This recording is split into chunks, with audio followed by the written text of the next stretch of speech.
Hi, it's HardReset, and today I'll show you how to fix Google Assistant isn't available for this account on Samsung.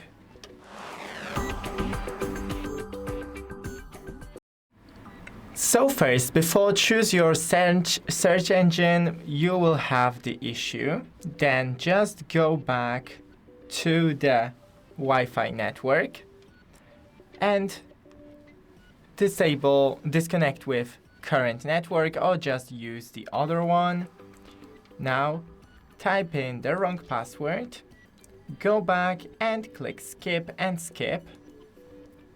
Now next, or don't copy, and just do the setup. So pin,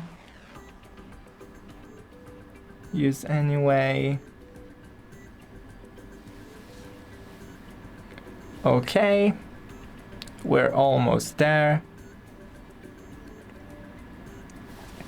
Skip for now.